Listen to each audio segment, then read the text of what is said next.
to MeMe's Kitchen. Oh, y'all, the last few days has been very gloomy. But you know what? Today, the sun is out. And boy, that just gives us energy.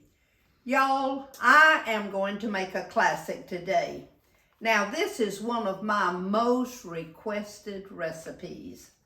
My cornbread dressing. Yummy. Oh, my. Y'all, it is the crowning jewel of my Thanksgiving buffet. Now, I know we've made this before, but we have a lot of new followers. Right here in Sunday Lunch at MeMe's is the recipe. But you know what? We are going to get right to it and make it today. Hey, this is really going to help you with your Thanksgiving, because what we're going to do, we're going to make it. We're going to cook some of it for supper tonight, but then we're going to freeze some of it. And that is the part that is really going to help you. Now, the first thing that we do is to set our oven on 350 degrees. Oh, Lord, y'all.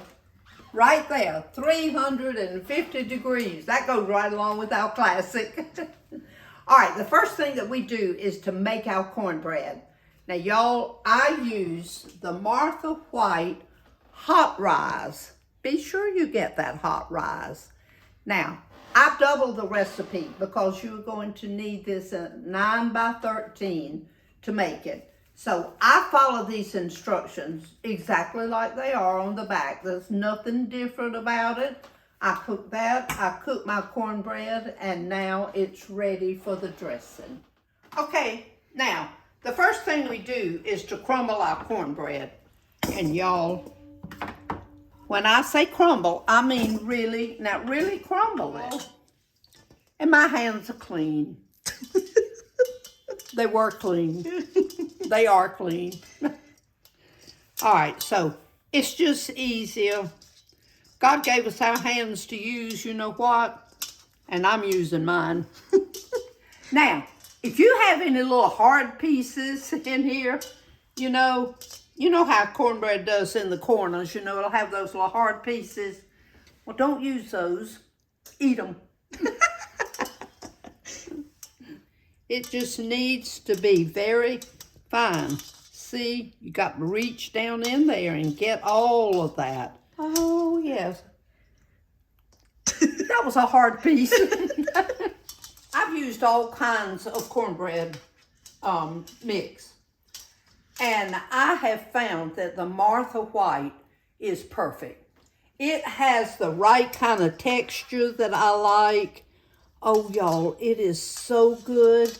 And that hot rise, that's the one. That is the one to get. Trust me, I've tried them all. All right, this is 1 cup of chopped celery. Now, my family doesn't like all those little lumps and everything, so I puree mine. So, all right. Ooh-wee. All right. Okay. Ooh-wee. 2 cups of chopped onions, and I like to puree these as well. Oh, y'all, onions smell so good. I don't know what it is. They always smell good. All right.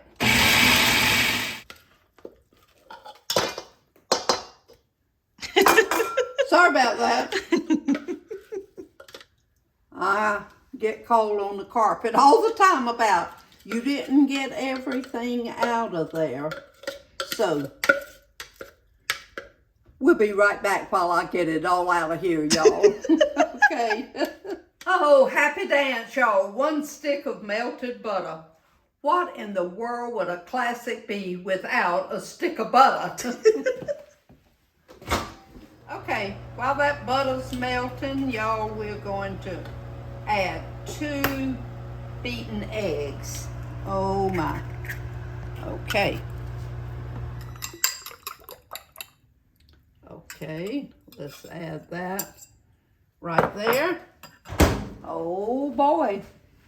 A stick of melted butter. Y'all, I love butter. Okay, y'all, we're going to add this and start mixing it up. This is one 32-ounce carton of chicken broth. You go think that's too much, but y'all, it's not. All right.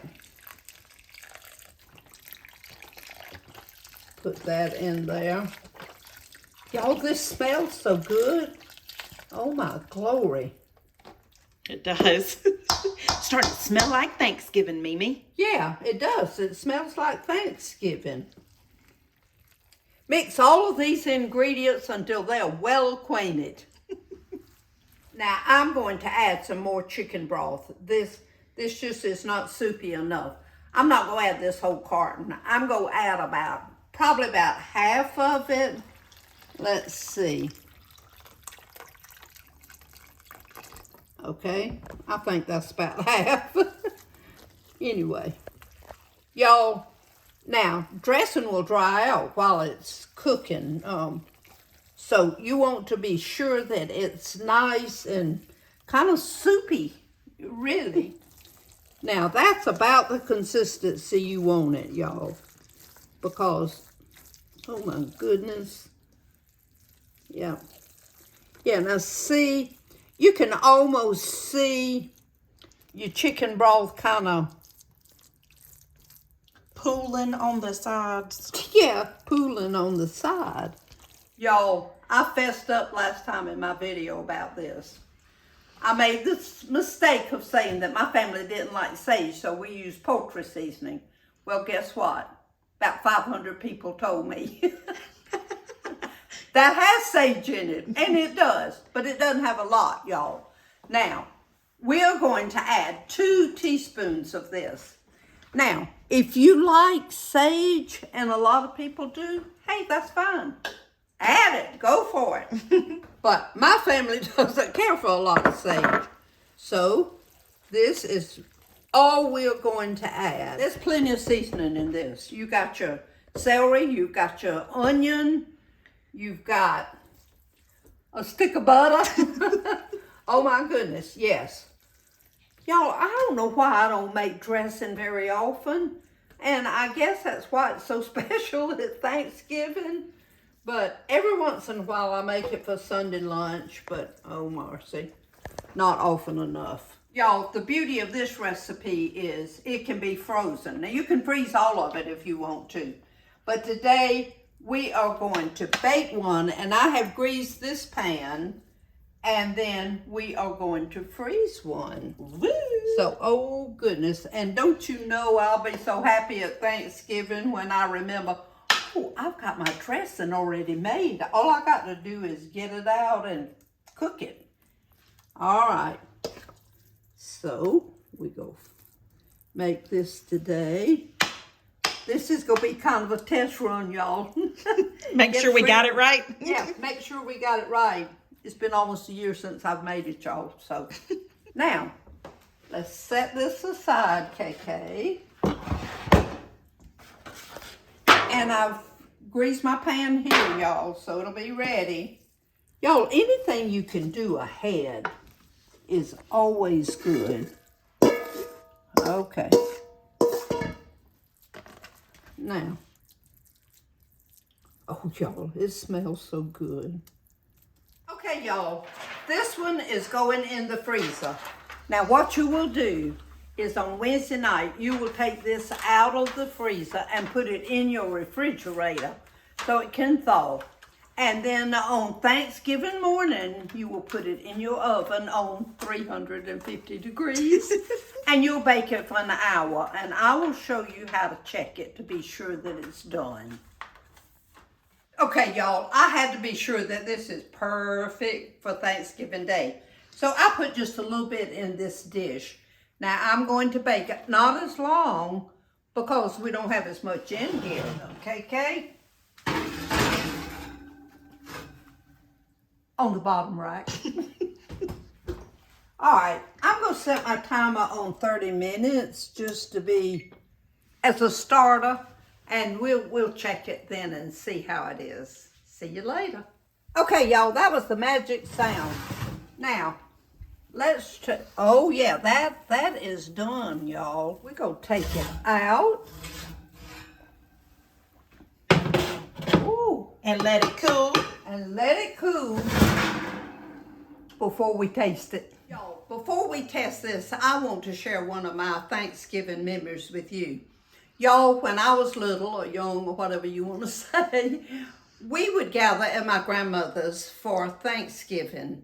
And y'all, there were past all of us. My daddy was from a family of 10. They all had children. Now, not all of us came every Thanksgiving, but those who could did come.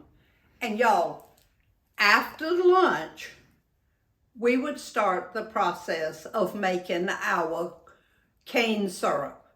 Now, y'all, this was quite an ordeal. First of all, you had to grow your sugar cane, so it was growing all year long, you know. And then what you did was we had these two big stones, and they would go round and round like that. Well, you had a pole that went out, and guess what was on the other end of the pole? A mule. And you blindfolded him. And that way, y'all, he went round and round. So we cousins, we would go out, we would cut the sugar cane. Now, of course, some of those devilish boys, they would hit you with a sugar cane. That didn't feel too good. But anyway, so when you got the load, you took it in. And the way that it worked, you fed the sugar cane through those two stones, and then that mule started going round and round and round, and when he went round and round, those two things went round and round. And then you had a bucket under it, and it caught the juice. As well as I remember now, it was this big pot, and it sat down in this cement enclosure. But there was room left under there to build a fire, you know. So they would build the fire, and then all of that juice went into this big pot. Y'all, I know, I would love to see that pot this day. To me, it looked this big. It probably was this big, but anyway, yeah. And then what we did then, we just kept putting it in there until it was full.